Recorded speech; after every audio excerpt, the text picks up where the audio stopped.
मैं जो कश्मीर से लौटने के बाद किसानों के लिए बोल दिया बेधड़क, अगर मैं कश्मीर में कुछ कर लेता तो मेरे घर तो ईडी पहुंच जाती आज से पहले, इनकम टैक्स वाले पहुंच जाते। आज मैं सीना ठोक के कह सकता हूं कि प्रधानमंत्री के पास सारी संस्थाएं हैं, सब कुछ है, और मेरी सारी जांच करा लें, मैं इसी तरह बेधड़क रहूंगा, चूंकि मेरे पास कुछ नहीं। मैंने कश्मीर में जाने के फौरन बाद 2 फाइलें मेरे सामने आई। एक में तो अंबानी इन्वॉल्व थे और एक में संघ के एक बड़े अफसर हैं वो थे, एक पुराने महबूबा की मिनिस्ट्री के मिनिस्टर थे और जो अपने को प्रधानमंत्री जी के बहुत नज़दीक बताते थे। मुझे सेक्रेटरीज ने दोनों डिपार्टमेंट के बताया, साहब इसमें घपला है। मैंने दोनों डील कैंसिल कर दिए। सेक्रेटरीज ने मुझे ये भी बताया कि साहब इसमें 150 करोड़ रुपए आपको मिल सकता है। मैंने कहा मैं तो 5 कुर्ते पजामे लेके आया हूं, ऐसे ही चला जाऊंगा। लेकिन एहतियातन मैंने प्रधानमंत्री जी से वक्त लिया और उनसे मिलने गया और उनको मैंने कहा कि साहब ये फाइल है, ये इसमें घपला है, ये लोग इसमें इन्वॉल्व हैं, ये आपका नाम लेते हैं, आप मुझे बताएं क्या करना है। अगर इसे कैंसिल नहीं करना है तो मैं छोड़ देता हूं, किसी दूसरे को लगा दीजिए मेरी जगह, लेकिन मैं रहूंगा तो इसको होने नहीं दूंगा। मैं इस बात की तारीफ करूंगा प्रधानमंत्री की कि उन्होंने कहा कि नहीं सतपाल, करप्शन पे कोई कॉम्प्रोमाइज नहीं की जरूरत है। मैंने वो किया और कश्मीर में जो इतनी करप्ट स्टेट है कि आप अंदाज ही नहीं लगा सकते हो। सारे देश में कमीशन 5-4% मांगा जाता है, कश्मीर में 15% मांगा जाता है। उस स्टेट में दहशत हो गई और मेरे रहते कोई करप्शन का बड़ा काम नहीं हुआ।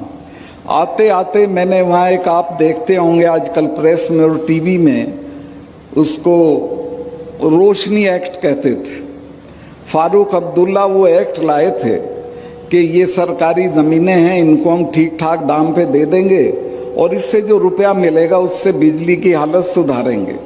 बिजली की हालत तो सुधरी नहीं। कई एकड़ का प्लॉट फारूक अब्दुल्ला को मिल गया, उनके बेटे को मिल गया, महबूबा को मिल गया। मुझे लोगों ने जब शिकायत की, मैंने पता कराया तो उन्होंने कहा जी बिल्कुल ऐसे ही है। मैंने वो सारा कैंसिल कर दिया और उसकी जांच बिठा दी। अब वो वहाँ जांच भी सरकारी संस्थाएं करती हैं, वो भी डरते हैं कि कल कोई आ जाएंगे। तो वहाँ बहुत अच्छी एक लेडी जज चली गई थी, तो मैं उन लोगों को कहा कि तुम जज साहब के पास चले जाओ। तो वो हाई कोर्ट में चले गए और मिसेज मित्तल करके, मिसेज नीति शादी नहीं हुई थी, उनकी मित्तल थी, उन्होंने ये पूरा मामला सीबीआई को पकड़ा दिया। अब सब नेताओं के बंगले कैंसिल हो गए, सबकी ज़मीनें कैंसिल हो गई हैं। और मैंने चीफ उसको, अपने कमिश्नर को कहा जम्मू के, कि जम्मू के आसपास जितनी सरकारी ज़मीनें हैं उसका सर्वे करो। उसने मुझे बताया साहब ये तो बहुत ज़मीन पड़ी है खाली, लेकिन ये तो आपके हटते ही कब्जा कर लेंगे लोग इस पे।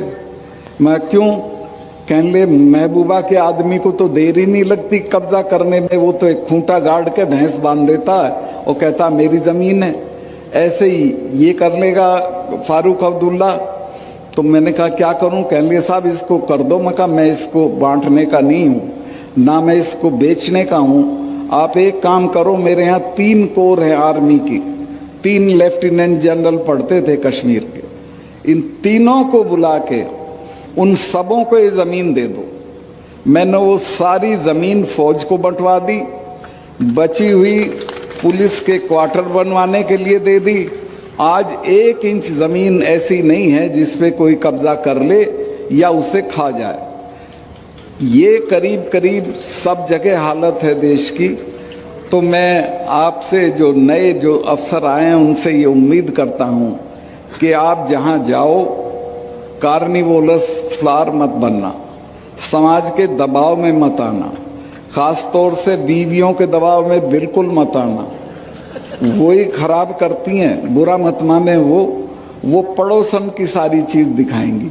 देखो इसके ये है, आजकल एक टीवी में ऐड आ रहा है, वो एक अफसर है, वो जा रहा है अपनी बीवी के साथ अपने मातहत के यहाँ, तो कहता मेरा जूनियर है, तो जाते कहती जूनियर है, घर तो देख कितना बढ़िया कर रखा है, मिसेस शर्मा की साड़ी तो देख कैसी है।